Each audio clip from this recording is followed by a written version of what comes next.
Vamos ahora sí con Pedro Yaranga para que nos pueda explicar qué ha pasado en Patás. Pedro, bienvenido, gracias por estar en el programa.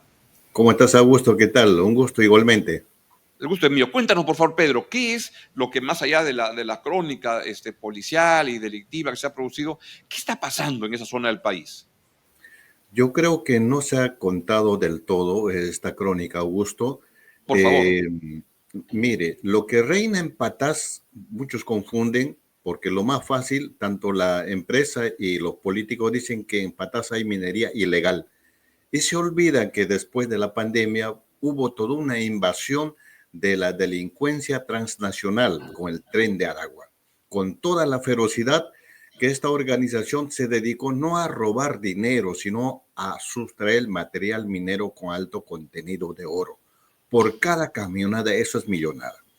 Ya no está ahora el Tren de Aragua, ya no está ninguna otra organización, salvo esporádicamente los pulpos de Trujillo, pero lo que sí se ha masificado es la delincuencia regional, es decir, aquella delincuencia nata, como ocurre también en Lima y en el Callao, de esos que eran carteristas, que robaban celulares, pero con la escuela grande de esta delincuencia transnacional, lo que están haciendo es lo que anteriormente lo hacían los transnacionales, con la misma ferocidad, robando igualmente material minero. Y de esos abundan bastante en la parte de Trujillo, pero también en toda la Libertad. Al parecer, una de estas bandas, que no son tampoco numerosas, entonces lo que han hecho es invadir una mina, aparentemente relacionada a la empresa La Poderosa. Probablemente al tener conocimiento que en algún tramo había ese material minero para robar, para sustraer. ¿Qué es lo que hace la empresa? Como la empresa tiene empresas de seguridad que le prestan servicios, acude inicialmente a la Policía Nacional. La Policía Nacional, obviamente, por toda la seguridad, no puede ingresar así de buenas a primera. Y lo que hacen es inmediatamente a través de esta empresa de seguridad contratar a otras personas que tienen esa especialidad, es decir, con antecedentes, sin ningún documento, sin ninguna precaución, y les dan armas y estos ingresan. Me dicen que era un número de 26 personas 26. divididos en dos grupos, 13-13. Se produce el enfrentamiento, no sé en qué kilometraje, en el socavón minero, y lo único que salen son los 13, y los otros 13 fueron emboscados, torturados y luego asesinados. Pedro, Esa es ¿y la historia. sigue, por favor? ¿Y era simplemente para robar material o para extorsionar? Porque hay versiones periodísticas que he dado a conocer antes por varios medios que estaban pidiendo 4 millones de soles. ¿Se sabe algo de eso? No se ha confirmado, ni la misma policía no ha confirmado esa versión. Lo que más presumo es que lo que ellos, como suelen hacer, era material minero. Ellos sacan a diestra, a vista de todos, hasta de día, el material minero. La gente, por ejemplo, no interviene porque obviamente esos delincuentes están armados, ¿no?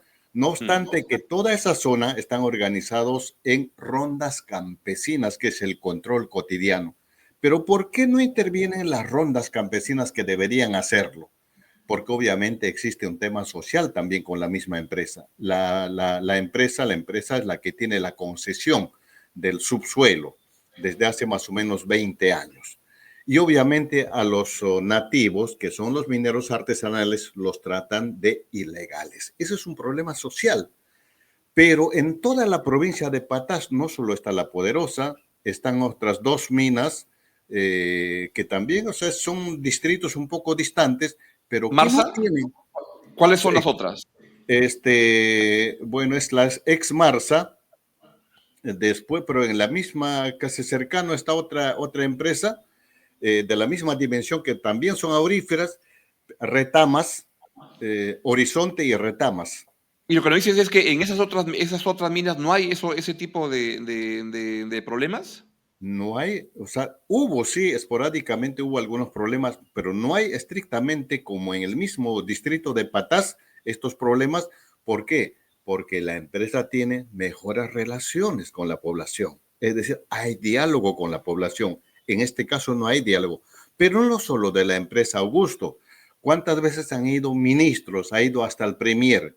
¿El premier ha conversado con el presidente de la comunidad? ¿Ha conversado con el presidente de las rondas campesinas? No. Recogen información de un solo lado.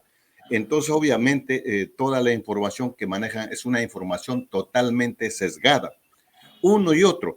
Para ingresar a un túnel, porque eso saben, los mineros artesanales también tienen que tener un seguro especial. Tienen que tomar las medidas necesarias. Ahora habría que ver, ¿y de dónde sacaron las armas para ingresar a ese túnel? ¿De dónde? Eso hay que investigar.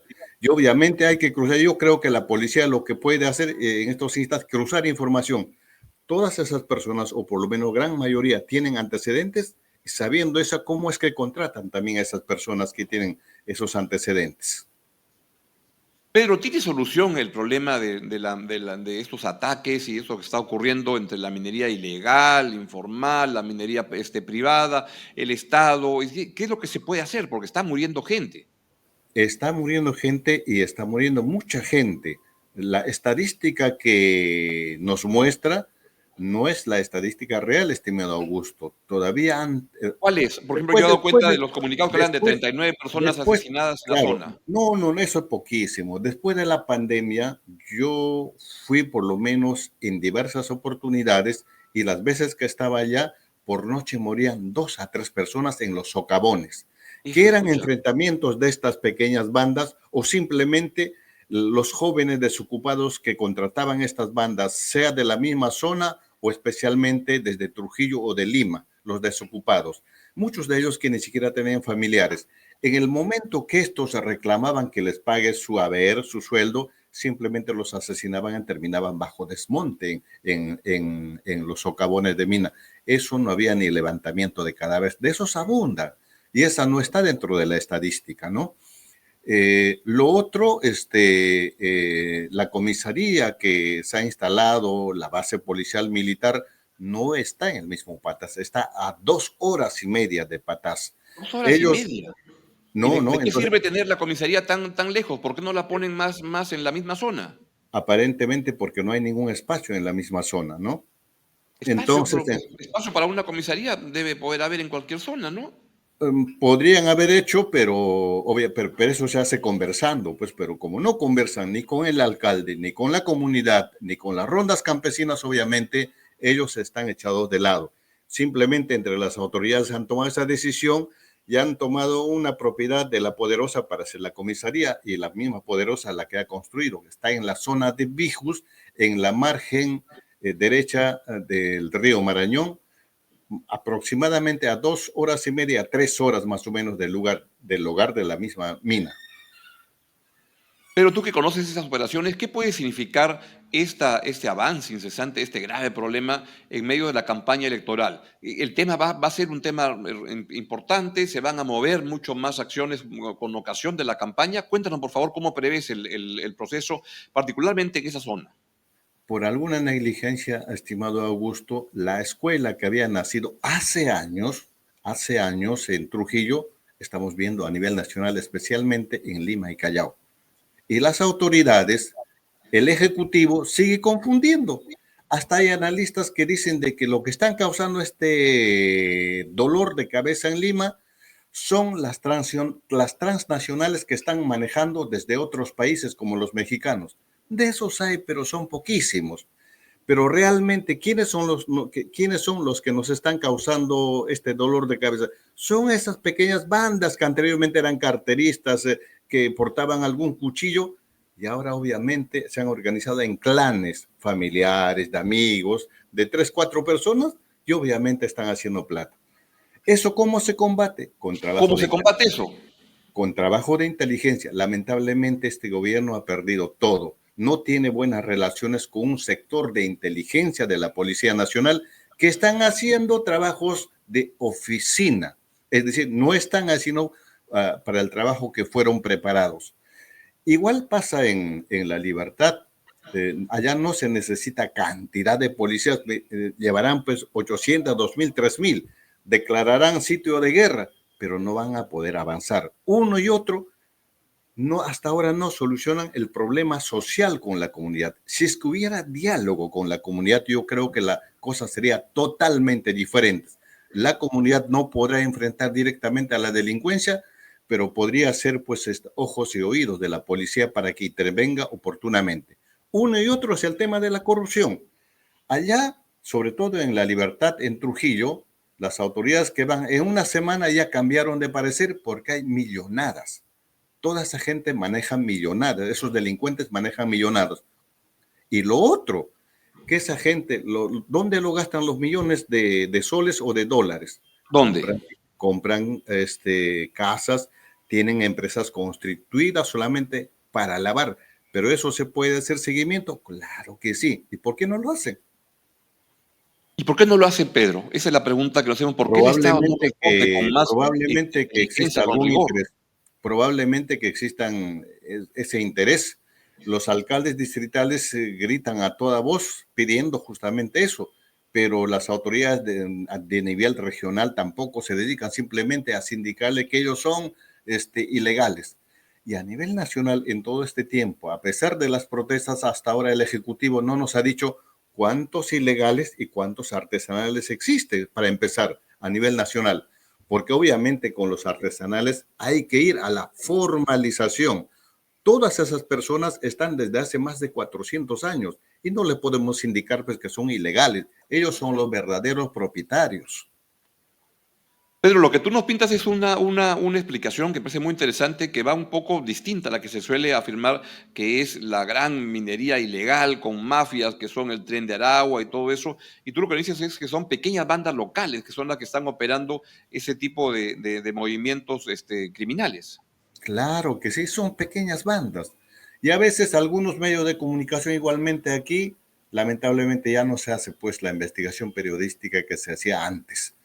Simplemente reciben información, pero información distorsionada, presentan pues en grandes reportajes de que en Patas hay delincuentes que están lavando dinero y que tienen piscinas, que tienen bungalows, cuando en realidad esas imágenes que son reales, pero no están en Patas, están a 3 horas de Patas y pertenecen a un delincuente al que denominaban Pablo Escobar de Patas, que era otro delincuente que tenía una banda y obviamente robaba también material minero, pero los medios, algunos medios confunden eso, pues lamentablemente.